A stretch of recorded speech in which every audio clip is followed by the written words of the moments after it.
video yang kedua, kita akan mendengar penjelasan dari salah satu ustadz muda yang berada di kota Surabaya. Beliau adalah Al-Ustadz Umar Baladraf. Kita simak penjelasannya tentang dalil-dalil tentang keharamannya musik, syabab. Ustadz, bagaimana pendapat antum mengenai dai yang menganggap hadis yang menjelaskan musik itu haram adalah cacat? Karena syubhatnya luar biasa kepada kami yang baru hijrah. Ini kegagalan dia dalam memahami hadis. Siapa yang mencacatkan hadis tersebut? Apa dia sudah ahli hadis gitu? Ya, apa dia adalah seorang ahli hadis? Padahal hadis tersebut ada dalam Sahih Al-Bukhari. La yakunanna aqwamun min ummati yastahilluna al-hirah wal harirah wal khamra wal ma'azif. Akan ada kelak di antara umatku yang menghalalkan khamr, ya, sutra, ya, menghalalkan zina dan menghalalkan alat-alat musik. Ya. Kurang ada di dalam surah Luqman.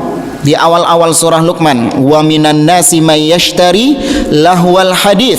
Di antara manusia ada yang menggunakan ucapan-ucapan yang sia-sia liyudillan nas an sabil, untuk menyesatkan manusia dari jalan Allah. Ayat ini turun berkaitan dengan seorang musyrik yang bernama An-Nadhr ibnul Harith. An-Nadhr ibnul Harith seorang musyrik yang dia ingin supaya orang-orang di kota Mekah yang terpengaruh dengan Al-Quran itu enggak tertarik lagi dengan Al-Quran. Apa yang dia lakukan?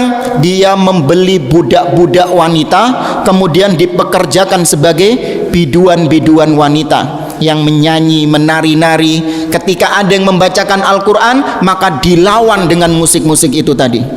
Nah, dilawan dengan musik-musik tersebut.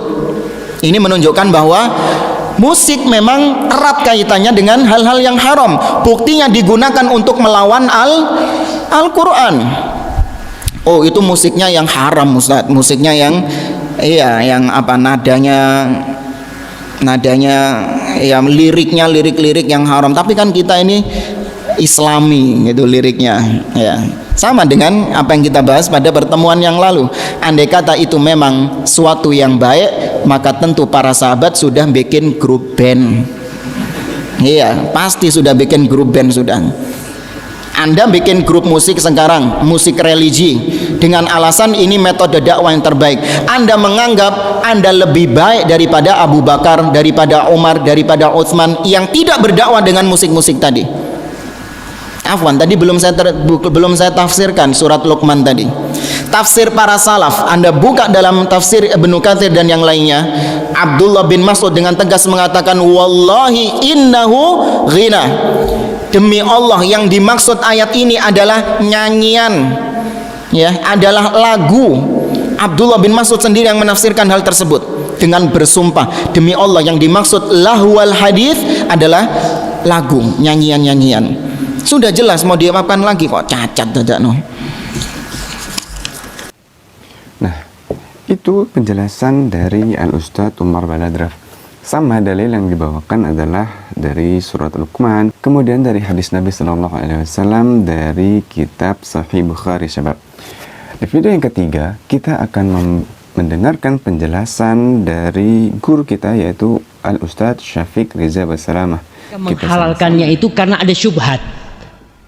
Orang yang menghalalkan musik, kita tidak mengatakan dia kafir, tidak.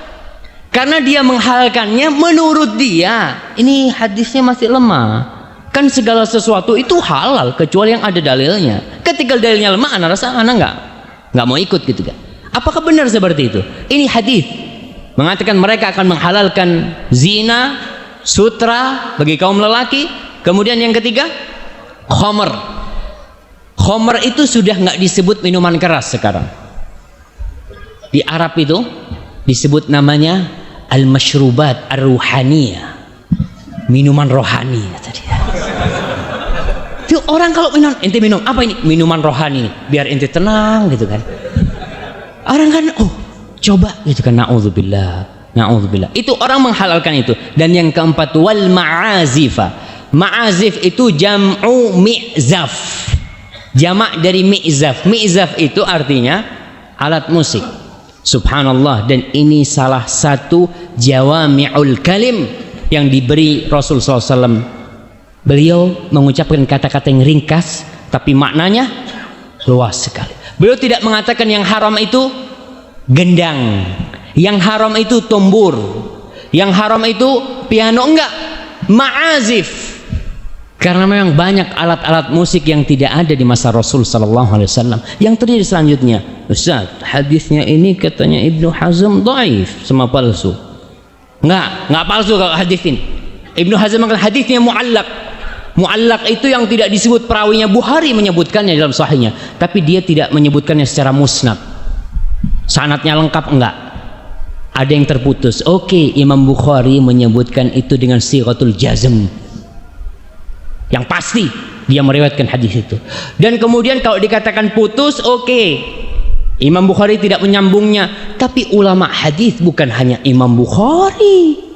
Perawi-perawi hadis itu banyak sekali. Imam-imam itu. Oleh karena itu Ibnu Hajar Al-Asqalani yang bermadhab Syafi'i, dia menyambungkan sampai dari 9 jalur.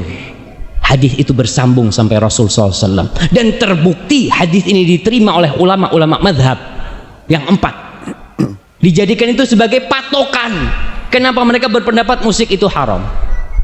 Siapa aja yang mensahihkan, Ustaz? Anda kepingin tahu? Kalau antum kepingin tahu nih, Anda sebutinnya. Yang pertama mensahihkan Imam Bukhari dengan dia menyebutkannya dalam kitab Sahih Bukhari. Yang kedua Ibnu Hibban. Ibnu Hibban ini ahli hadis yang mengarang kitab Sahih Ibnu Hibban. Yang kedua Al-Ismaili, dia juga menyusun Mustadrak kalau nggak salah, yang bersambung, hadis-hadis yang bersambung kepada Rasul SAW. Kemudian Ibnu Salah Asy-Syafi'i yang madhabnya Imam Syafi'i. Kemudian yang kelima Imam Nawawi. Imam Nawawi pengarang Majmu' Syarah Muhadzab, pengarang Riyadhus Shalihin, pengarang kitab Al-Adhkar, penyusun kitab Al-Arba'in An-Nawawiyah, beliau mensahihkan hadis ini. Kemudian Ibnu Taimiyah Al-Hambali dari madhab Hambali, beliau juga mensahihkan. Kemudian Ibnul Qayyim Al-Hambali, kemudian Ibnu Katsir Asy-Syafi'i, kemudian Ibnu Hajar Al-Asqalani, kemudian Ibnul Wazir As-San'ani, kemudian As-Sakhawi pengarang kitab dari hadis, kemudian Al-Amir As-San'ani. Itu ulama-ulama besar dalam ilmu hadis. Dalam ilmu hadis semuanya mensahihkan hadis tentang musik. Kok nggak diikutin mereka? Kok pada ikut Ibnu Hazm, ulama-ulama sekarang?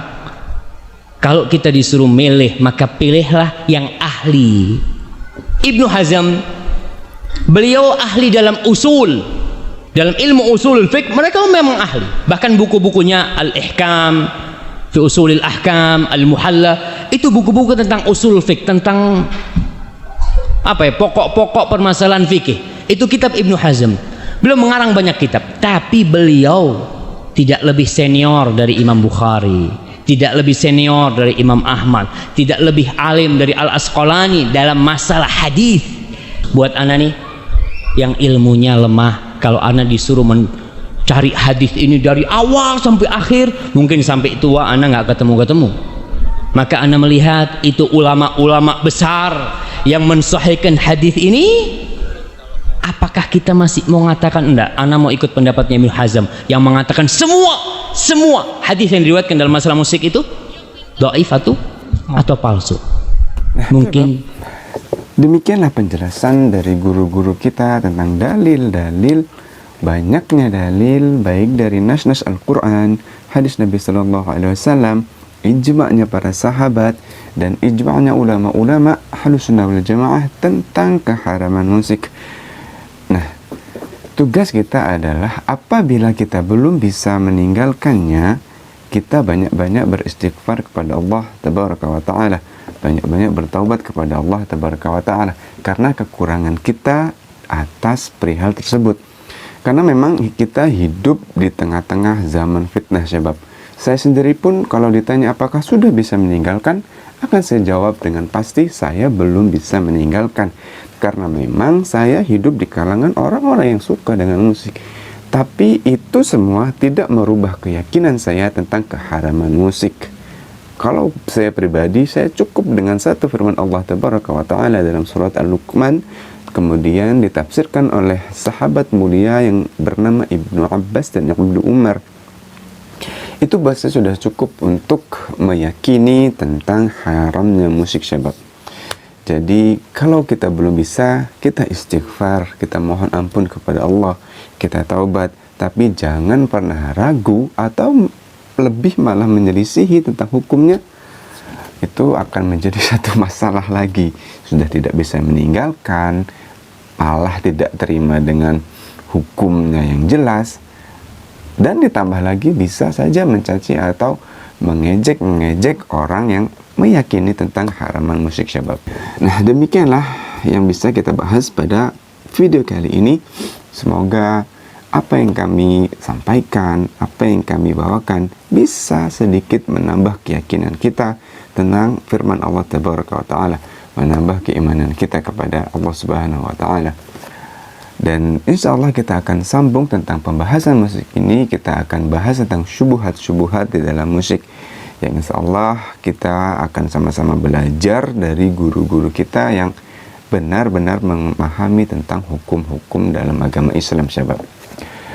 Sebelumnya saya ingin memohon maaf apabila ada kata-kata saya yang salah dalam penyampaian, dan juga saya ingin mengucapkan terima kasih banyak kepada kalian yang sudah menonton video ini sampai habis, meng-share video-video kami, men-subscribe dan mensupport kami dalam bentuk apapun. Kami ucapkan jazakumullah khair. Semoga kebaikan kalian dibalas oleh syurganya Allah Subhanahu wa Ta'ala. Kita akhiri, wassalamualaikum warahmatullahi wabarakatuh.